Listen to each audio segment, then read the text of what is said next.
Wanna talk? So let's talk. Here. Talk. You wanna talk? You gotta talk, you need to talk. News talk. I talk, you talk to Solomon. I talk, you talk to Solomon. Yeah, let's talk to Solomon. Talk to Solomon. You gotta talk, you wanna Good evening, everyone, and welcome. It's time for Talk to Solomon. That's me, Stan Solomon. I'm the host. I'm Chief Steve Davis, the in-studio co-host. And also co-hosting with us is Brent Johnson. I don't know if he's joined us yet, but he will. He is with us. Brent, how are you this evening? Oh, I'm doing great, Good, Stan. I'm good. I understand you got a bunch of snow on the ground, but over here we got some sun in the skies and just beautiful days. Well, that's great. Now, our guest this hour is Keith Davies. He's the director of the Forum for Middle East Understanding and with the Waleed Shoebat Foundation. Keith, how are you? I'm doing good, thank you. Glad to have you with us. We have lots to talk about. There's a lot happening in our world, but we're going to start with the discussion around a third grade teacher, I understand, who was telling students in the class that the Constitution's an outdated document, basically, that needs to be modernized. Can you tell us what happened? I know that third grade student, my son is 9, and they were in a social studies class there about 3 weeks ago, and what happened was he was in class and they were discussing the Constitution, and he asked the teacher a question. He says, "Why are they trying to ban guns?" And the teacher responded, and she said, the Constitution was written in the 1700s, and it needs to be modernized. And then my son asked her a follow-up question. He says, "What should we do about the situation?" And she said, "I do not like guns, and decisions need to be made." So when he came home, he told me this. He's a 9-year-old kid. You usually ask him how school went, and you get the one-word answer, "fine." But this time he came home and proactively told me what was going on without me asking. So he knew, based on his education at home, that he was being indoctrinated. So I went to see the principal, and I got stonewalled. I was told the teacher never said such a thing.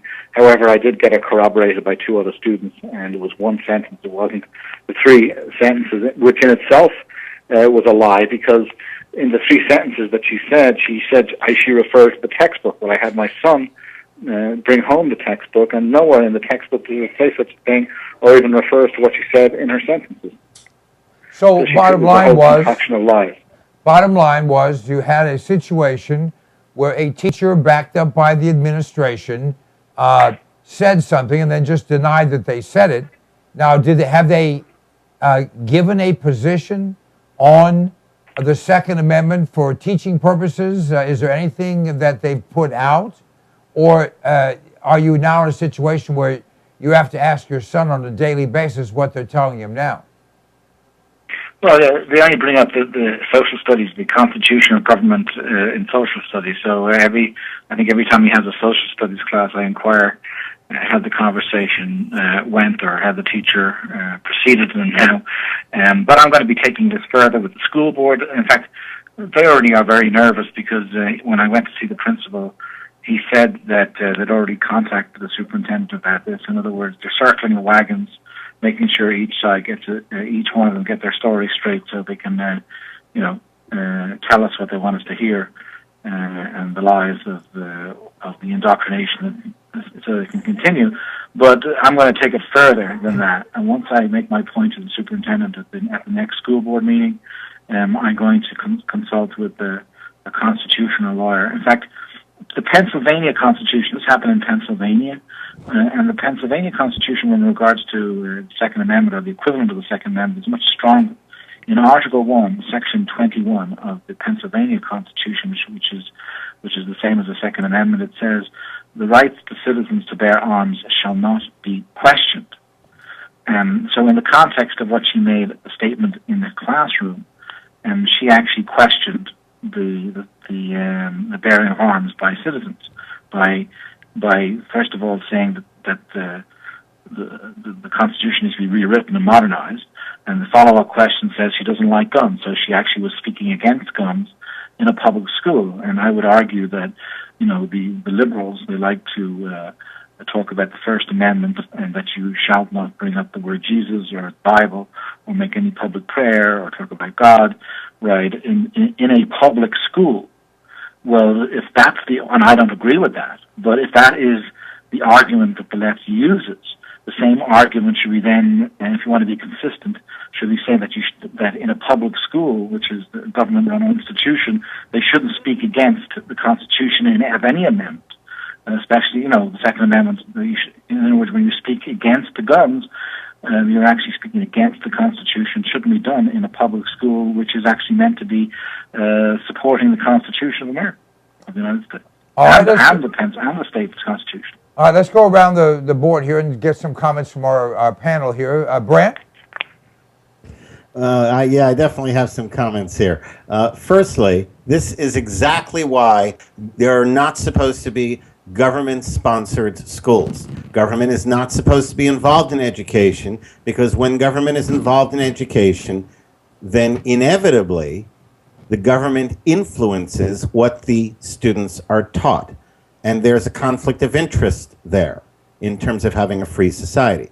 Additionally, it's perfectly reasonable in an educational environment to bring up the concept that, the opinion that the Constitution is outdated. Now, my opinion is that it's not outdated, but if you want to bring that up in an educational environment, then you bring it up by discussing how the Constitution can be changed and what parts of it can be changed and what parts of it cannot be changed. Now, that would be worthwhile as an educational subject.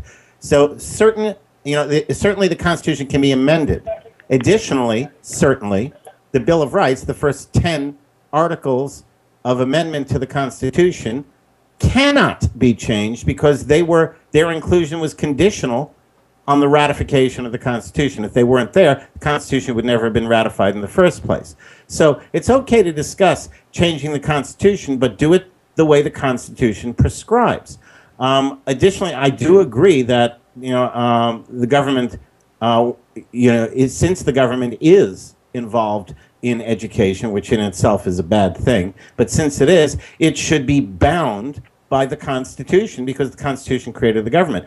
One final comment, with all due respect to Mr. Davies and anybody else who has children in public school, it is my professional opinion that knowing what we know about the schools today, get your children out of public school. I don't care. I would rather a child of mine grow up illiterate than grow up educated in that kind of environment. And so you get your children out of public school, and if you say, well, I don't have time to homeschool, you either make time or let your child learn on his or her own. But by leaving children in a public school environment, we see all the violence, we see the drugs, we see the police activity, we see the indoctrination every single day. I believe parents who leave their children in public school, knowing what we know today, are bad parents. And again, with all due respect to our guest here, I think that this just points out, you get your child out of that environment. You wouldn't put your child in a knowingly violent, hostile environment, would you? Then why do you let your child go for 6 or 8 hours a day into public school? All right, Chief. I'm going to concur with Brent Johnson wholeheartedly, 100%. Just want to add a couple things. In addition to the fact that public schools are not teaching our kids math and English and those types of things like they're supposed to, but they're only indoctrinating them to the left ideology. They're also subjecting our kids to pain, suffering, and violence. They must undergo bullying.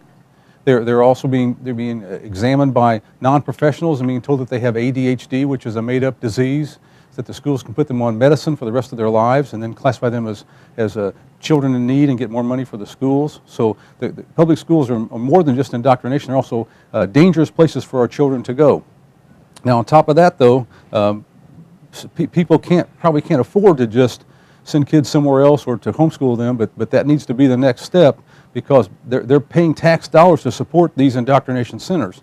But one thing that they can do is support issues until until the government does need to get out of the schools totally, period. But today in Indiana, the Indiana Supreme Court ruled that school vouchers are illegal, and they're going to issue those in Indiana, and parents can use those vouchers to send their kids to other schools other than where they're mandated to go by the public school system.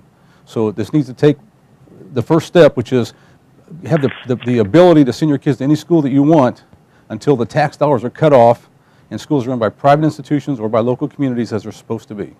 I want to say one more thing, though, about modernization. So because the Constitution is old doesn't mean that it's bad. And for example, grass is old, and air is old, and honor is old, and loyalty is old, but some things should stay around even though that they're old. Especially my friend, Stan Solomon. Somehow I knew that was coming my direction. Keith, let you respond.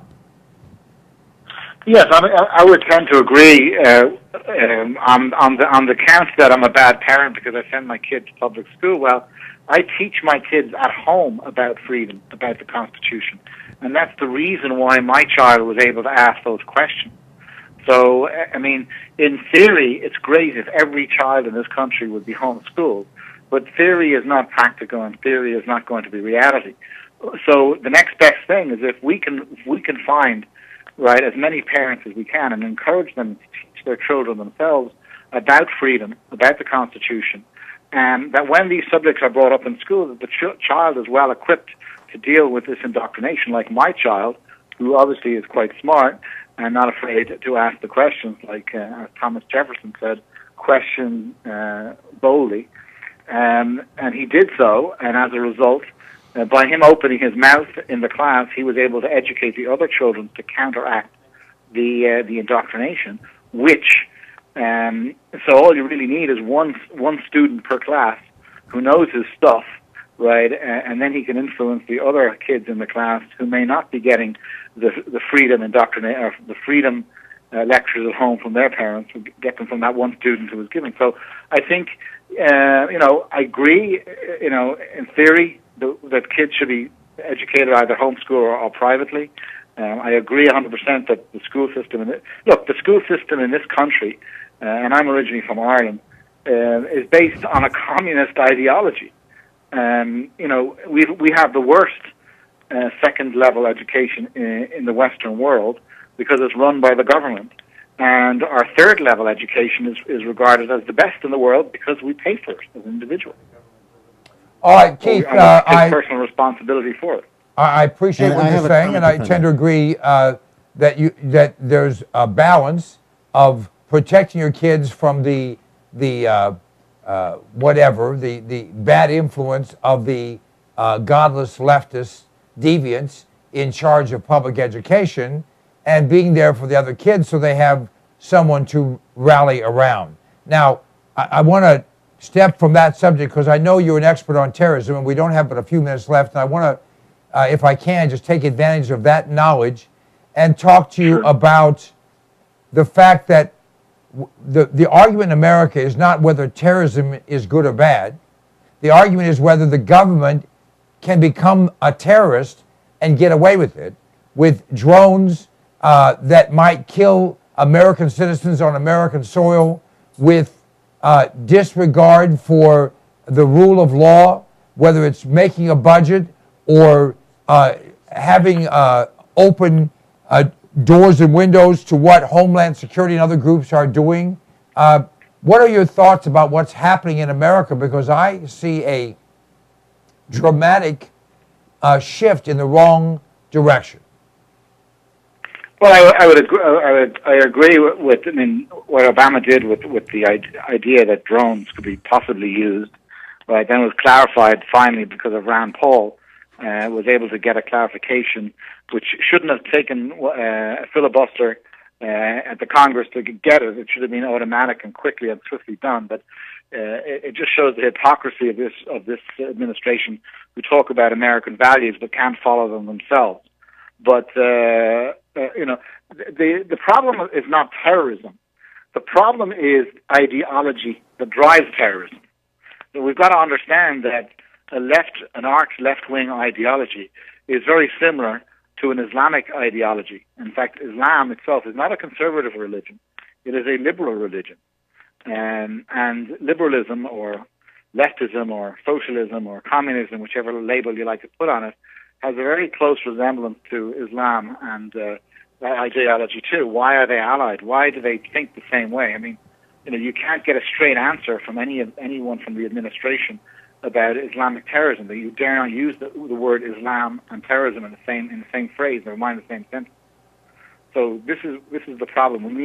The problem in America today is everything gets a label, right? And what's driving terrorism is the ideology, not terrorism in itself. The same way we didn't have a war on World War II. We had a war on Nazism.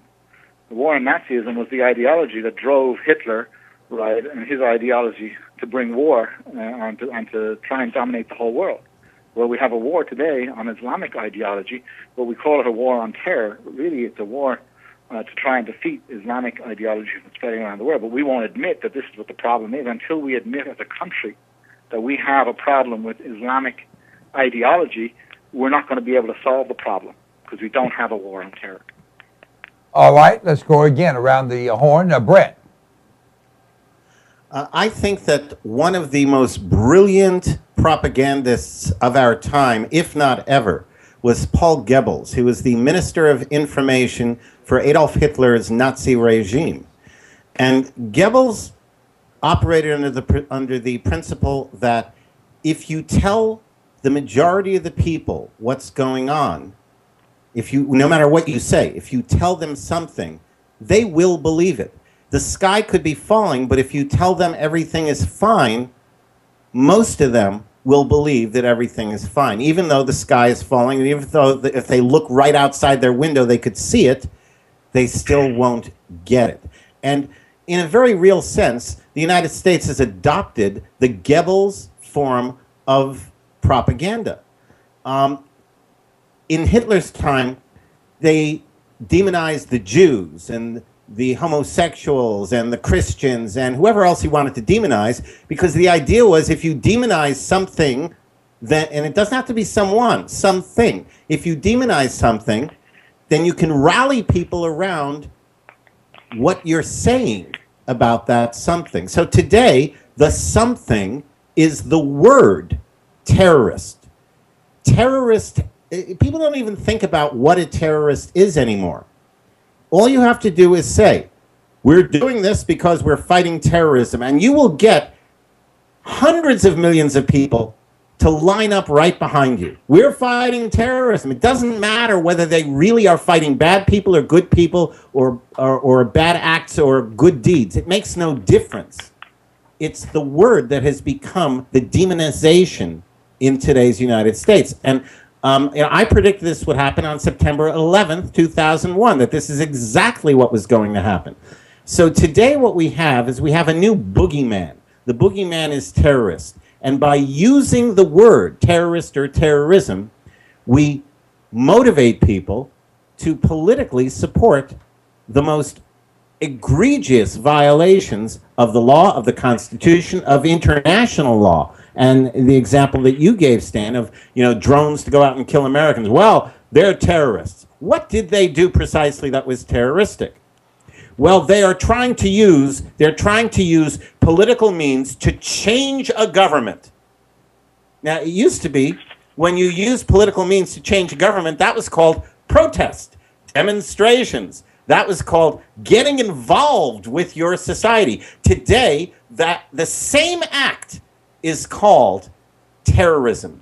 And the same act that 50 years ago we hailed, the student protests of the 60s. We sit there and we say, now they were great people back then. The same act today of protesting against government is now considered undermining government and terrorism.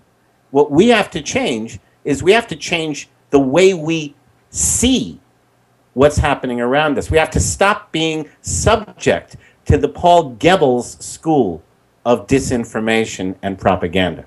All right, let me get back to Keith here, because we're going to have him for a few more minutes. Keith, your association with Waleed Shoebat, and I've known Waleed for a long time, and we were one of the very first shows that Waleed appeared on, and since then his son Ted, has cast a great deal of light on facts versus fabrications. Your thoughts on, is the world hearing any semblance of fact, or are we just being led or misled, if you will, as Brent has alluded?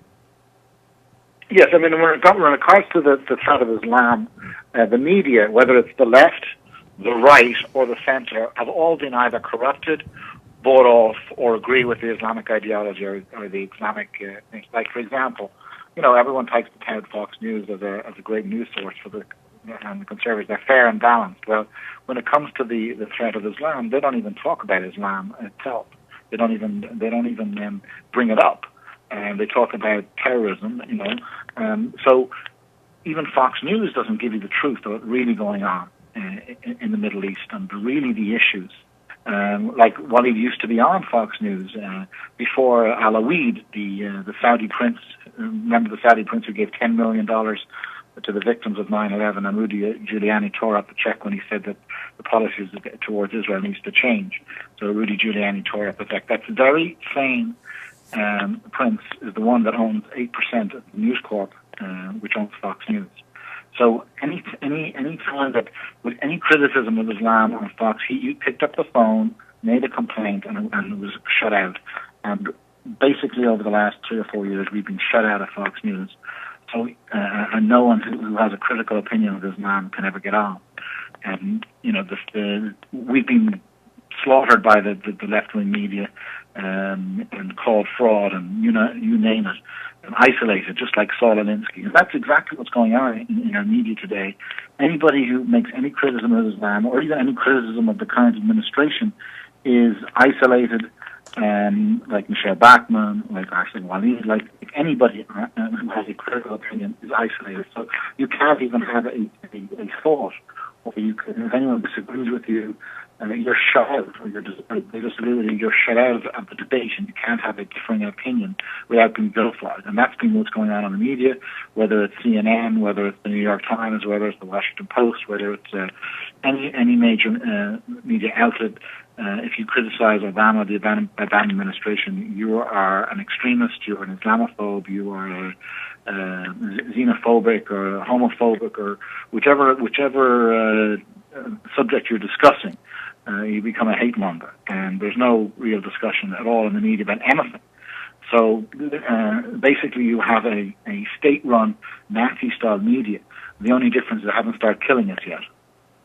I think that operative word is yet. So, Chief? I want to make it clear that for Mr. Davies and all parents that are sending their kids to public school, I'm not chastising anybody for that. Just want to make sure everyone's aware that these stories, as Mr. Davies started the show with, are never going to change as long as government is in the school system. I'm reminded of a story of a couple weeks ago. I agree with that. A couple weeks ago, we had a story where a German couple had brought their family to the United States of America because they were not allowed in Germany to homeschool their children. And they did not like the indoctrination their kids were getting, wanted to teach Christianity to their child, and they brought them here. And now our government is going to extradite them back to Germany. Well, they're going to let all the illegal aliens stay here. They're going to extradite this family back because that's against the government's ideology. So to answer your question, Stan, yes, the government can become a terrorist. All right. Well, Keith, we appreciate your good work. How do people follow your work and what you're doing there with the two organizations with which you're involved? Yeah, and people can go to our website, shoeback.com. We have a brand new book out which actually explains about what's going on in the Middle East in terms of what they say in the Arabic language, the infiltration into our government systems here, whether it's the military, whether it's the government. The book is called The Case for Islamophobia, and it's available on our website, and will be available on Amazon and Barnes & Noble on the 1st of April. And shoebat.com is the website, shoebat.com. The Case for Islamophobia. Islamophobia. I kind of like that. Has a ring to it. Probably in someone's nose, but it does have a ring. Keith, thanks so much for joining us, and God bless you. Thank you. God bless. Bye-bye. We'll be back shortly with, let's see, we have coming up, Michael Velarde, ex-IRS criminal investigator, and how to beat the government in the tax game. So stay tuned. There's more coming. Yes. Dan, just a very quick comment. I don't want the listeners to misunderstand me. I was not suggesting that there aren't terrorist or terrorist acts out there. There are. I'm just suggesting that we don't distinguish between genuine terrorism and very, very desirable things such as legitimate protest in America when we label things terrorism. Well said. All right, we'll be back shortly, folks. This is Talk to Solomon.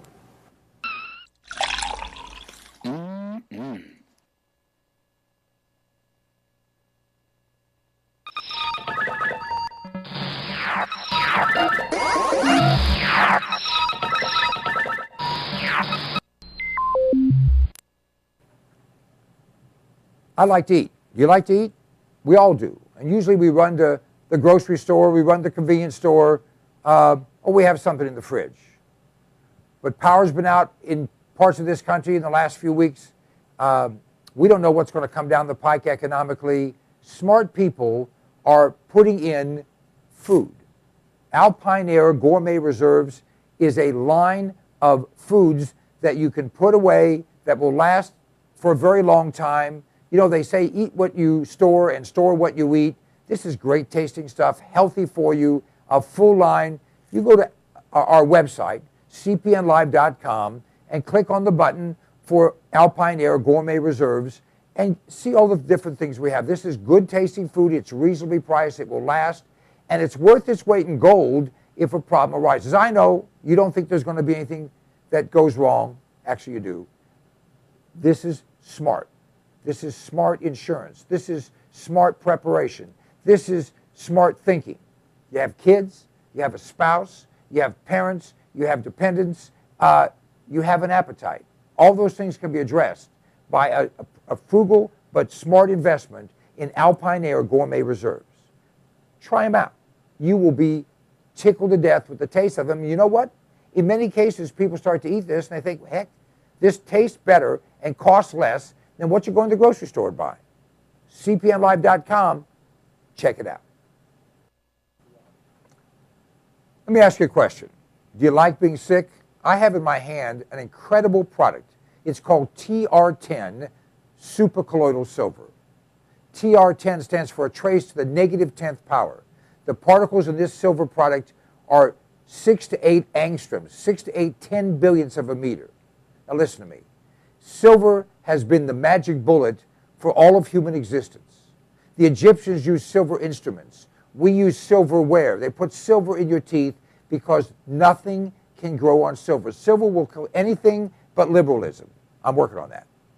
This product, you go to cpnlive.com, buy 1 quart of this product. It will last you for a very long time. Anytime you feel like you've been exposed to something bad, take some of this product, spray it in your mouth, or take a little bit and gargle it, swallow it. It will kill any pathogen. The average antibiotic kills 10 to 20 different pathogens. This product will kill 700 plus. Do yourself a favor, do your family a favor, do your doctor a favor. He's tired of seeing you. Get Supercolloidal Silver. Go to cpnlive.com, order the product. It's $29.95 plus shipping. I think it's $39.95 delivered any place in America right to your door. It's worth 10 times that. Check it out. If you're not 100% happy, just return it and we'll give you your money back. Hey, my name is Stan Solomon, and you know if I have something to say, I'll say it. And I'll only tell you the truth because I'm a Republican, not a Democrat. Democrats always lie. Republicans only lie half the time. I don't lie at all. This is the Fuel Mule. It's an extraordinary product that was developed by a friend of mine, an engineer, and it increases the fuel mileage on your vehicle. If you have a combustion engine, this will increase your mileage by 10 to 20%. It bolts around your fuel line. You can install it yourself or have your mechanic do it. It is an extraordinary item and it flat works. I've been using it for more than 10 years. It's increased my mileage on every vehicle I put it on, and by the way, it will last forever. You can get rid of your vehicle, just take it off and put on the next one. Go to cpnlive.com. You'll have more information there. You can order it right there. We absolutely guarantee you'll be satisfied. The Fuel Mule. It's a way to kick down your cost of fuel and kick up your mileage. Don't you love the name? I thought of it. The Fuel Mule. Do you like being healthy? I do. In fact, this product, which I've been taking for years now, is absolutely the answer. Now, you may not believe it, but I'm actually 21, plus tax, of course. This product has 146 different healthful nutrients in it, and it's liquid, so it's bioavailable. It tastes great, and it's sugar-free. 1 ounce of Sonic Life each day will help you to maintain and enhance your health. It's the kind of a gift, well, that you'll thank your mom for, your husband for, your wife for, your kids for. Whoever you give it to, they're going to say thank you, and you are going to enjoy the benefits of having all the vitamins, all the minerals, all the nutrients your body needs in one very reasonably priced product. Just go to cpnlive.com and everything's right there. You'll be able to read all the ingredients. The price is right there, a flat price delivered to your door anywhere in the United States of America. Sonic Life is a gift, a great gift. Give it to yourself. I do.